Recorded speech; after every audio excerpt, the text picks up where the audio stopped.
Hello, my friends. What's this big, beautiful bill that Trump's been talking about? It was passed into law today, and he's thrilled. I'll take you through it to explain why this bill is so important and what it means for Canada, especially for making America more competitive while we go the opposite way. But first, let me invite you to become a subscriber to what we call Rebel News Plus. That's the video version of this podcast. Just $8 a month at rebelnewsplus.com. You get the video version, not just the audio, and the satisfaction of keeping us strong, because as you may know, we do not take any money from the government, and it shows. We rely on you. Just $8 a month will make a difference, because enough people band together, and we can make our payroll. rebelnewsplus.com.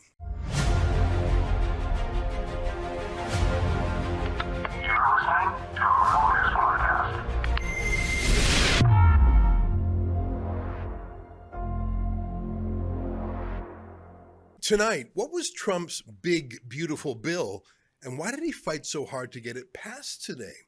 It's July 3rd, and this is the Ezra Levant Show. Shame on you, you censorious thug.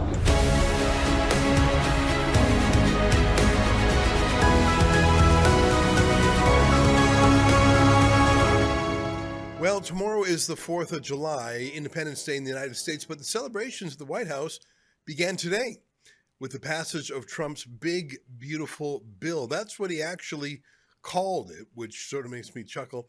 Trump and his old team did a full court press to get it through Congress. Obviously, most Democrats didn't like it, but so too did some Republicans, including some libertarians, and they've been out of sorts with Trump recently. They didn't like him bombing Iran. My view is that America had a very limited military action there, and peace through strength is different than peace through pacifism. But there's been, at least online, it looked like there was a lot of dissent, but at the end of the day, the bill passed. Now, I do want to study the objections of the libertarian wing of the party that was against this bill, and frankly, against any foreign entanglements as well. I think that was the objection of bombing Iran. But I think this vote is proof that Donald Trump is the boss of Washington, D.C., at least for now. Who knows what will happen in the midterm votes just a year and a half away. But for now, he can get a big bill passed. I mean, there's a lot of log rolling, as they call it, lots of deals in there. But I think it is a pretty MAGA bill. It reflects what he said in his inaugural address. So I want to take you through a few of the things that were in the bill that is now law. So there's reason to celebrate that the bill passed, but there were some new job stats for June that just came out. And we love talking about America because it's so interesting. We're right next to it. Donald Trump is a force of nature. What he does affects us in Canada. But I'd like you to, in your mind, compare how we are doing and our approach in Canada to that in the United States. For example, these June statistics. 830,000 new jobs for native-born Americans, as opposed to 348,000 jobs lost for foreign-born workers. And I think that's been a big push of Trump to get Americans back into the workforce by removing immigrants, including for reasons that they are ultra-low-cost competition for jobs, because many of them are off the books. They're undocumented, as the left says. And Trump is for Americans, not temporary foreign workers. So look at that stat again. Nearly 1 million new jobs for Native Americans, native-born Americans, and compared to a job loss for foreign-born. And in terms of full-time and part-time, the split is 437,000 new full-time jobs, and actually part-time jobs are being lost. The unemployment rate is what I meant to mention next.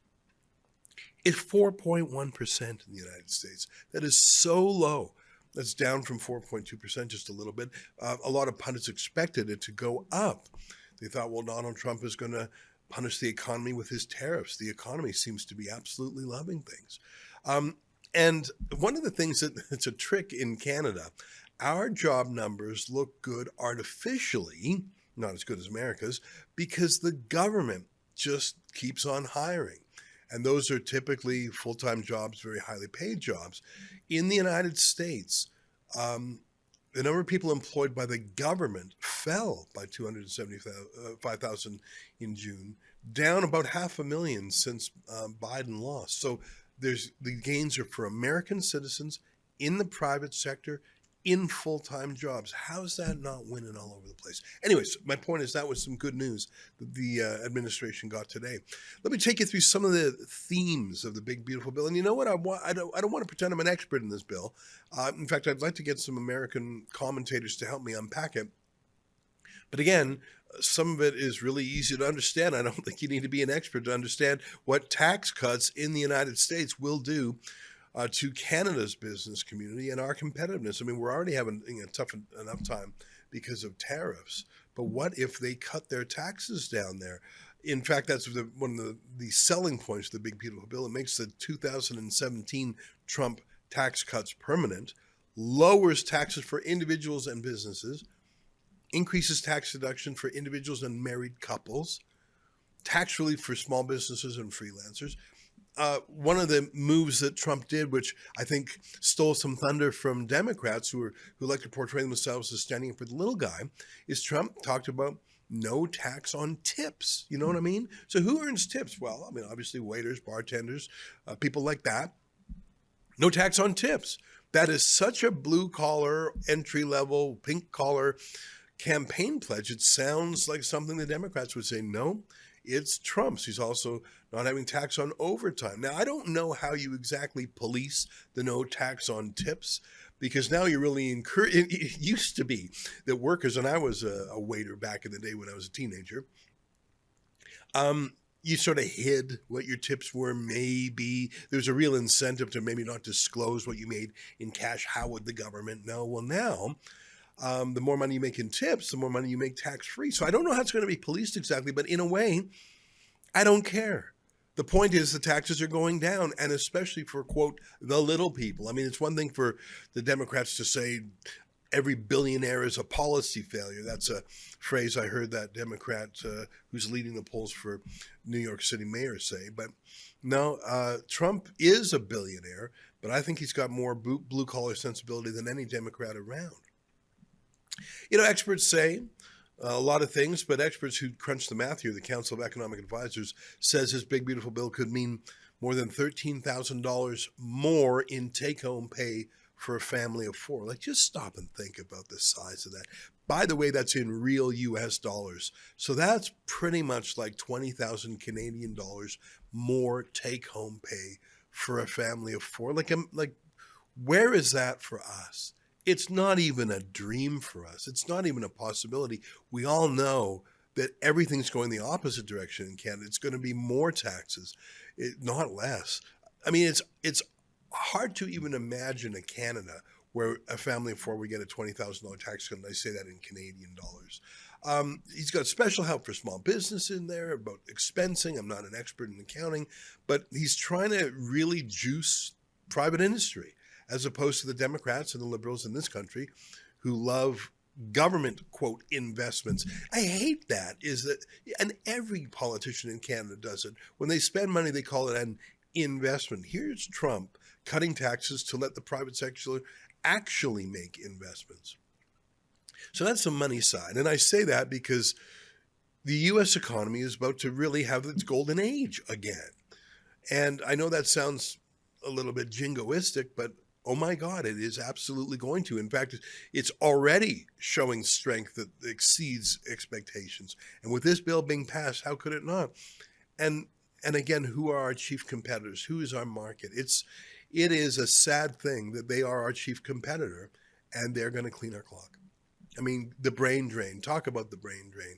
If you are a young entrepreneur in Canada, why? If you want to open a factory, which side of the border are you going to put that factory on? Put aside the tariffs alone, just the taxes. Speaking of borders, I think that's the biggest part of this bill in terms of impact and importance. I like to follow a young guy named Stephen Miller. He's not a young guy, he's about my age. He's a deputy chief of staff. He is so hardline.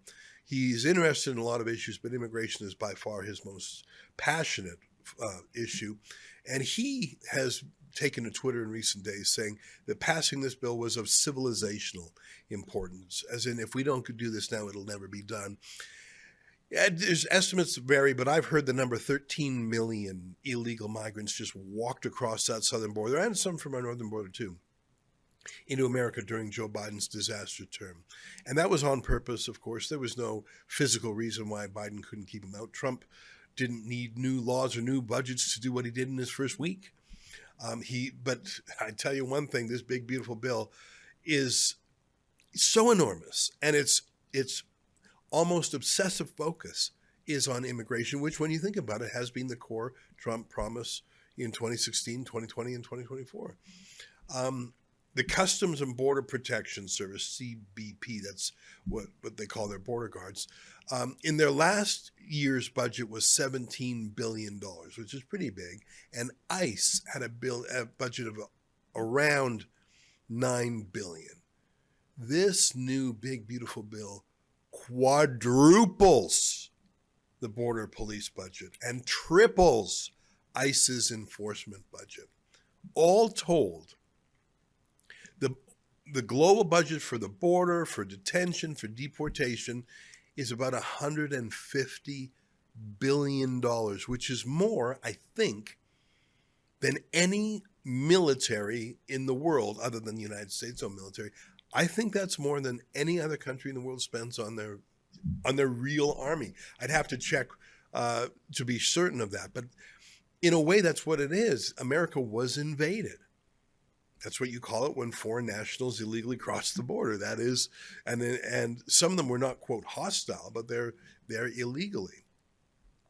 And in this bill, Trump fights back with a staggering amount of resources, hiring 10,000 new ICE agents. ICE is the immigration, I forget exactly what it stands for, Immigration Control Enforcement or something. Those are the folks who basically arrest illegals and deport them. It's doubling the current 6,000 deportation officers. There's going to be 3,000 more Border Patrol agents, along 5,000 more CBP officers. I don't even know the difference in all these different officers. They're building an army, and they are aiming to have 3,000 deportations a day, which is 1 million a year, which, if you do the math, you realize that is not even close to what Biden let in. Even if Trump keeps up that 1 million a year number, he'll have 4 million done by the end of his term. There's still more than that who came in, but this will set things in motion in the right direction, and I can hardly wait to see the knock-on effects it has. I mean, I saw a news story the other day. There was a meat packing plant, and it was raided by ICE because so many of the workers of the meat packing plant were there illegally. And I saw in the news story, what do we do now? So, like, how do we staff the place? Hey, I got an idea way at the back here. How about hire Americans? And the meatpacking business in Alberta, in southeastern Alberta, is overwhelmingly foreign migrants. So I don't think they're illegal in Canada. They may be temporary foreign workers. I got an idea. How about hiring Canadians? And if you're going to pay an extra $5 an hour, suck it up. And maybe charge an extra 50 cents a hot dog or something. But you're a Canadian. You have a duty to hire Canadians. And, I think you're going to see American teenagers get summer jobs again. I think you're going to see Americans in service jobs again. Is it really necessary to have millions of foreign migrants in your country just to operate Ubers and DoorDash and takeaway services like that? Like, how about hire Americans, and how about we hire Canadians?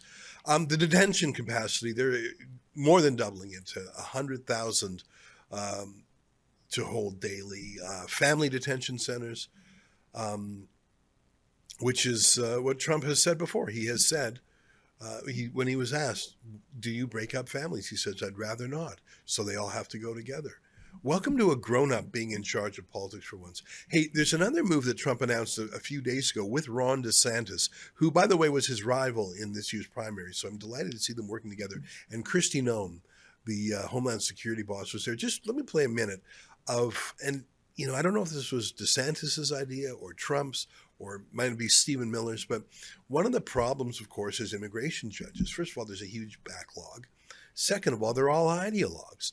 Well, look at this idea that Ron DeSantis says about using lawyers and others within the Florida National Guard to have super quick hearings, real hearings. They will be real hearings, But they won't be 2 years from now. They'll be 2 days from now. Here, take a look at this clip. This is, we're offering up our National Guard and other folks in Florida to be deputized to be immigration judges. We're working with the Department of Justice for the approvals. I'm sure Pam will approve.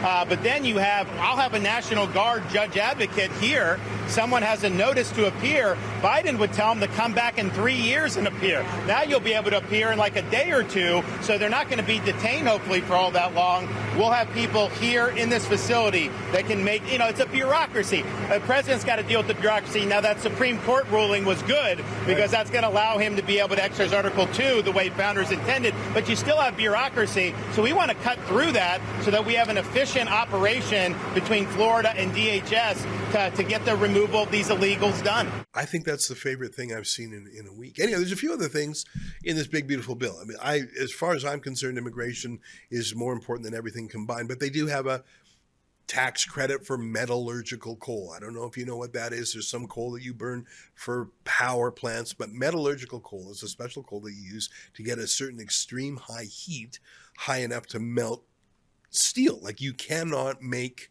steel without coal. And it's been insane to see this war against coal in the West, including in Germany, in Poland, in the UK, and in Canada. So I just wanted to note that this bill talks about actually giving a tax credit for metallurgical coal. Donald Trump believes in energy, and he doesn't believe that only China and India get to have it. Obviously, there's a boost in military funding, including for the border. There's even a $10 billion Mars mission in there, which suggests that he's still friends with Elon Musk. Look, I'm sympathetic to concerns about the deficit here, absolutely. But I agree with Stephen Miller, that Trump's deputy chief of staff, who said this is more important than anything else because it reflects and deals with everything else. You cannot solve any other problem in America without solving immigration, whether it's crime or the anti-Semitism and crazy pro-Hamas protests on the street, or the difficulty for young people to get that first job, or the high price of housing because there's so many foreign people bidding it out. There is no issue in the United States or Canada that is not exacerbated, if not even caused, by immigration. And once you stop the flow and then reverse it, and that was the remigration we talked about the other day. Once you start doing that, I think you're going to see the opposite of a vicious cycle. You're going to see what they call a virtuous cycle. We already saw a little bit of that in those job numbers. With every 10,000, 50,000, 100,000 illegals deported, you're going to see the crime rate fall. You're going to see fewer protests for Hamas and Iran. You're going to see Americans getting jobs in factories.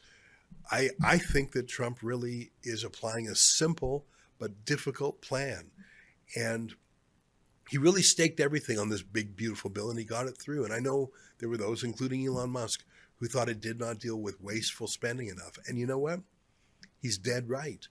One of my observations, though, is that Elon Musk comes from the world of Silicon Valley, where owners, startup bosses, rule almost by fiat. I mean, even if they have a board of directors, people like Mark Zuckerberg within his company have preferential stock, and they basically are the deciders. And when you invest in Facebook, you're really investing in Mark Zuckerberg. And when you invest in SpaceX or Tesla, you're really investing in Elon Musk. And we know that because the price of those companies fluctuate. For example, when Elon Musk announced he was going back to Tesla after working in the White House, the price of Tesla went up. When you are the boss of a fast-moving, disruptive, visionary company, you make decisions like that, and everyone just obeys you out of corporate loyalty, but also out of affection.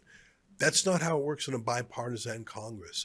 You have to make deals that you don't like because power is not centered in one person. Of course, the president is the most powerful man in America, but there's 100 senators who each think they're extremely important, 435 congressmen.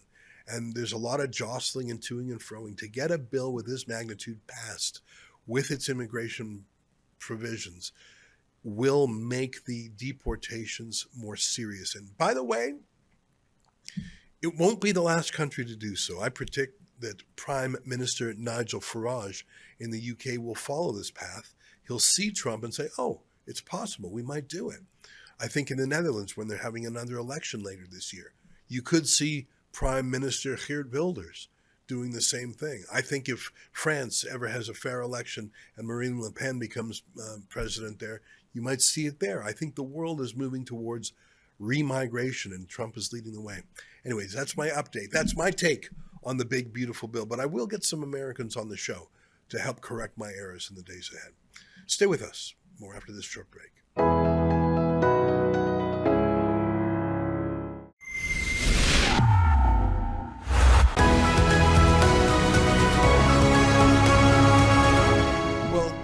The liberals are not dumb. They are perhaps the world's most successful political party. They used to have rivals in Mexico. There was a political party there that lasted the better part of a century, and I suppose you could refer to the Communist Party of the Soviet Union. But actually, I think, taken over the sweep of time, the Liberal Party of Canada is the most successful political force in the Western world. Prove me wrong. Give me an example to dispute that. And one of the reasons is that they're just so good at the practical politics of getting elected in Canada. In the case of Mark Carney, he was not Trudeau. That was half the battle. And on his very first day, he scaled down the carbon tax to zero. The law is still on the books for him to charge that tax. It's just set to zero for now. And more than those two things, I think he knew that there was a certain number of primarily Ontarian, sort of Laurentian elites, people who are fairly well off, slightly low information, a little bit of an anti-Americanism. And so he was able to whip up their fears about Donald Trump annexing the country, enough to move, let's say, 1 million votes back into the Liberal column, which was enough to push him ahead into first place. They are not dumb. And one of the things they're good at doing is realizing that the Liberals are the party of the cities and maybe some of the suburbs. They are not the party of the rural parts. In fact, other than occasionally a seat in the north, the Liberals really are shut out of rural Canada, which means, you might think that that is a deficit or a strategic loss, but not when the mass of votes and seats are in the cities. In fact, it's an opportunity. Again, think like a Liberal for a minute. You can set up the country parts as a foil. You can demonize them. You can run against them. For example, you can demonize, I think the most obvious example is firearms. You can say that ranchers and farmers who use firearms for hunting or taking care of, a coyote coming to hassle the flock, or even self-defense, you can demonize those country owners of long arms to misdirect away from the actual crime wave that has overtaken our main cities. And there are simply enough Canadians who will buy it to continue putting the Liberals into power. How is that going right now? Have the Liberals decided to demonize lawful firearm owners again under Mark Carney the way they did so successfully under Justin Trudeau? And I'm old enough to remember Alan Rock and his gun registry a generation ago. What are the Liberals up to? Well, joining us now to tell us the answer is someone who's a bit of an expert in the field. He is the YouTube journalist for Caliber Magazine, Canada's only firearms magazine. His name is Dan Freder, and he joins us now via Zoom. Great to see you, Dan. Thanks for taking the time with us. Thanks for having me. It's a pleasure. I'm just thinking, right after the cabinet shuffle, I think it was Andrew Lawton who started putting questions to the new Liberal minister in charge of firearms, just about licenses and firearms and what's an assault, like the most basic questions. And the minister had no clue whatsoever. Here's a quick flashback of that video. It was sort of a classic. I think you know the one. The minister know what an RPAL is? Now, Minister. I do not. Member. Does the minister know what the CFSC is? I'm a minister. I do not know. Member. I'll stipulate, Chair, that is the Canadian firearm safety course that all gun owners in Canada have to do to get their firearms license. Has the minister ever done the Canadian firearm safety course? The Honourable Minister. Speaker, it's my third week on the job. No, I have not. The Honourable Member. Does the minister know what safety classes and safety demands are expected of law-abiding Canadian gun owners? The Honourable Minister. This is not about law-abiding gun owners, Mr. Speaker. Honourable Member. How can the minister make that claim when he doesn't know the basic fundamentals of law-abiding gun ownership in this country, Chair? To someone like you who actually knows something about firearms, or someone like me who cares about the right to own firearms, we might think that being a know-nothing might disqualify a cabinet minister in charge of firearms, but in the Liberal Party, it's the opposite. The very fact that he doesn't know what an assault rifle is allows him to speak with great confidence, not being worried about getting any facts wrong. And so I think that what you and I and Andrew Lawton might have thought was a foolish and embarrassing clip just showed the brilliance of the Liberal appointment. Maybe I'm being too silly, but what do you think of that? I would agree, and I think it's also quite concerning because this is obviously a highly technical file. It has a lot of background to it because we had a pretty resilient and complicated system of firearms regulation pre-existing this government. However, what's happened under Trudeau, who most are aware, kind of made edicts and then government had to react to them. And there was no, from what we can tell, no room for government departments to shift on those edicts, no matter how poorly informed they may have been. So we now have a minister who seems to know very little to nothing about the existing firearms laws. And worse still, he doesn't seem to have a staff underneath him that are familiar with how they could possibly consult the minister and provide him with more information to make more informed decisions and policies. Because as we've seen for the last 5 years, they've simply been doing what Justin Trudeau and the PMO kind of ordered through the minister. And moreover, we've had 5 ministers overseeing this in 5 years. So it's not like we've had a nice, long, continuous, consistent, hand on the rudder. It's been person after person after person, and each one has seemingly gotten less capable of getting a handle on this stuff. And the whole time, the programs that Justin Trudeau launched primarily in 2020 have just been expanding and expanding and expanding as effectively what seems to be the bureaucrats are just sort of inflating this stuff more and more and more. You said a lot of interesting things there. I think one of them is how Justin Trudeau would just govern really by optics first, press release first, policy second. I want to say something really passionate, and then the smart people will figure out how that's supposed to work. And luckily, that meant a lot of things he had schemed up never actually got implemented because it was just about the initial press hype. But I mean, it has been so long in firearms that they are actually doing some terrible things. Let me bring your attention to a recent story written by Tristan Hopper in the National Post. His headline was, "Internal Report Shows Ottawa Doubt Over Budget Gun Buyback Will Ever Work." And let me just read you the first sentence. The Liberal government's plan to, quote, buy back thousands of once legal Canadian firearms is not on schedule and over budget. But a newly released internal report shows that Ottawa is doubtful that it is working as announced. Do you have any update on that? I mean, the idea that they've spent $500 million so far and haven't actually bought back any guns, it feels like the ArriveCan app. Like, it feels as much about a source of fraud or padded budgets as actually a gun project. Maybe everything the Liberals do is just a patronage deal. Today it looks like an ArriveCan app. Tomorrow it looks like a gun buyback. It's all about just lucrative contracts to buddies. I don't know. You tell me what's going on with the gun buyback. Effectively, going back to what you'd said previously as well, Trudeau had these really impassioned statements he would make, and then, jump how high was sort of the response. For example, in the gun buyback we're discussing now, he made this announcement in the wake of the massacre at Port-au-Prince, and then they consulted with the New Zealand government because obviously Jacinda Ardern had made international headlines for making a very similar pronouncement, and no one seems to have stepped in to tell him that Canada is a very different country from New Zealand. We are not an island nation off the coast of countries that have massive existing gun bans. Yeah. We are bolted to the most heavily armed country in the world, and it's not close for second place, where criminals get the primary source of their firearms. So they were embarking on this plan, consulting with the New Zealand police, and it's just been slowly churning forward. So on one hand, they are doing it. They've bought back just over 12,000 firearms from businesses at this point.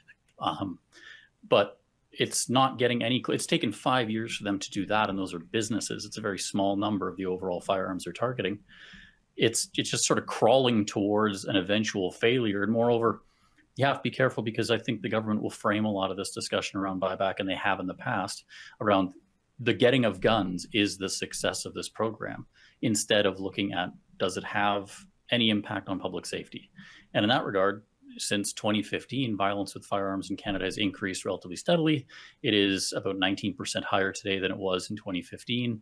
And since 2020, when these long guns were banned by Trudeau, it's still continued to increase. So it's not having any impact on public safety, but it is costing phenomenal sums of money. By the end of this year, with the amount of money that the government has dedicated to it and the previous spending, it'll be somewhere around $830 million. Huh. Now, I just did some quick math. If you say that they've bought back 12,000 weapons, and if we're going to use the $500 million figure, and maybe the figure's bigger now, that works out to about $4,000 per gun. Now, I'm just looking behind you there on the wall are a number of rifles. Are those the kind of guns? And I can't tell. I think there's some rifles there. I don't know if you have a shotgun there. I can't quite tell. I'm not an expert. Spending $4,000 a gun to buy them back, that seems a little stiff. I mean, those firearms behind you, how much would those cost if you went to a store and bought them? Well, they vary. Probably anywhere between a few $100 to more than I would want to admit to my wife. Yeah. But they've also got $25,000 rifles. They've got rifles that they're paying six figures for. They're very rare African hunting rifles. It's all over the map, and moreover, the amount of money that's been spent. A lot of people are saying, well, it's because of the setup costs and whatnot. For example, they've budgeted $100 million in operating expenses with public safety for this year to oversee phase 2, the component that involves individuals. But last year they budgeted $30 million for businesses. And if they targeted, we bring it back to the 12,000 guns that they bought from businesses, that's actually more guns than they thought they were going to get. They estimated there were only 9,000 guns impacted at businesses. They got 135% compliance, which is obviously impossible. So their estimates on the individual numbers are likely incorrect as well. And they've now recognized that, actually saying that they have a 13-year gap in the data, so it likely isn't accurate. So the numbers that we're talking about already they're going to go up. The amount that's budgeted this year with public safety alone is basically $460 million. That's not going to cover the procedural costs that they're looking at. And again, it's not that this program is going to fail because a lack of compliance or anything else like that. It's going to fail because the people who they are taking guns from are literally the ones who are least likely to use a firearm in the commission of a crime. Licensed gun owners account for like less than 2% of all violent crime involving a firearm. So it's specifically targeting a population of people who aren't contributing to the public safety issue Canada's facing. And Bill Blair even admitted this earlier in the program, where he said, we won't be buying guns from criminals. Unless you have a firearms license, the government isn't going to give you a check for your gun. The whole thing about these, I think in the States, they use the word a gun amnesty. They don't ask you where you got it from. They just want the gun off the street.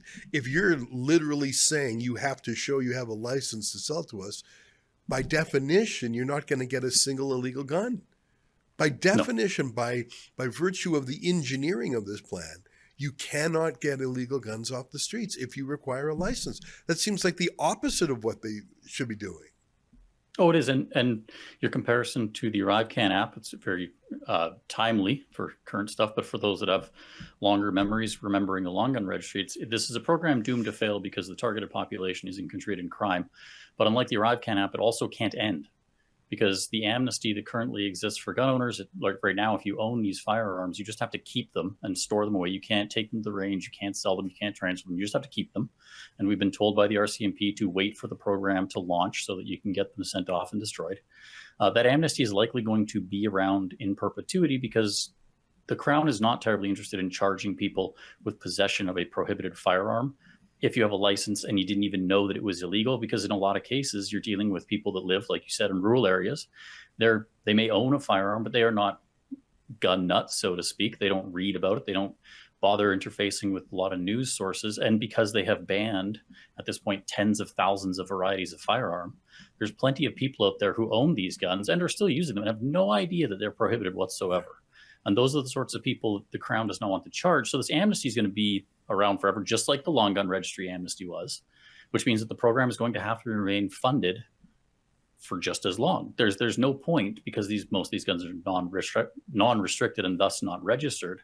The government doesn't know where they are, how many there are. So there's no way for the government to A, provide an actual compliance number, because they don't know, and B, say, we're done now. We got to 100%, we're good to go.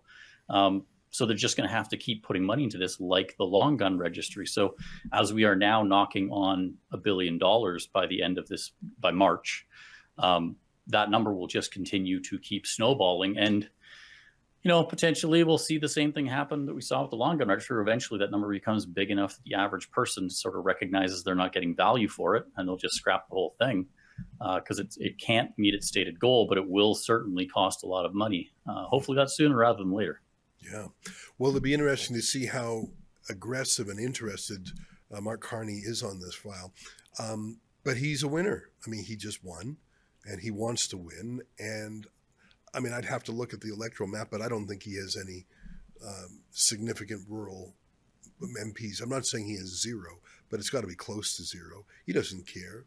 I learned, the one factor I learned in our conversation today that I think I'm going to repeat 100 times is that the gun buyback literally makes it impossible to get an illegal gun off the street, because you got to go in with clean hands, as they say. And the whole point of the gun is to get the dirty hands guns. That's just unbelievable. It's a perfect encapsulation of the modern Liberal Party, complete virtue signaling, not actually accomplishing a policy objective, spending as much money as possible, as imaginable, and no sunset on their new office. And there'll be people getting pensions.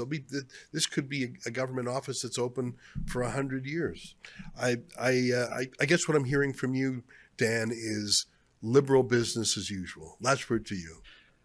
Yeah, I think it is, and I think it's interesting to think about how this will probably shape up, because the way that I've seen, in the 14 years that I've been covering this stuff now, is that the attitudes have shifted quite a lot. And although the regulations definitely impact more rural people and gun owners, we're obviously not in a solid economic position. A lot of Canadians are feeling the squeeze, so to speak.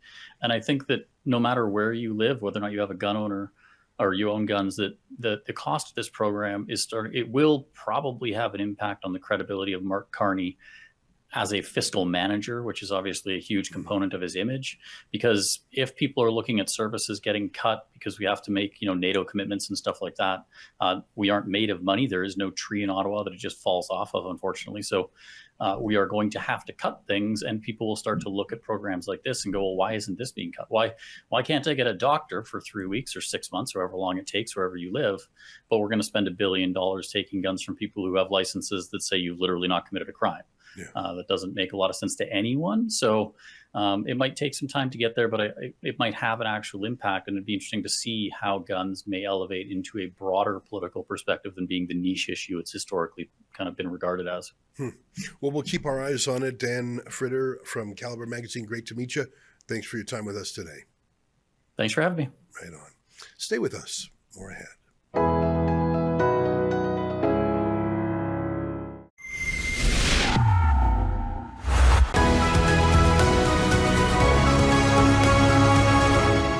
Hey, welcome back. Your letters to me.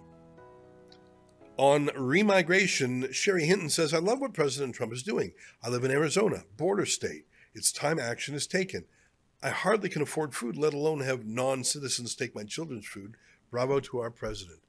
Yeah, I think Arizona, Texas, places like that. I mean, Trump is sending home the Haitians. He has had tens of thousands of Haitians that are there on sort of a special pass because things have been so awful in Haiti. It's not a permanent pass. He's sending them home. TCZ 7742 says, the problem is Carney will see this as an opportunity and get the remigration to come up to Canada.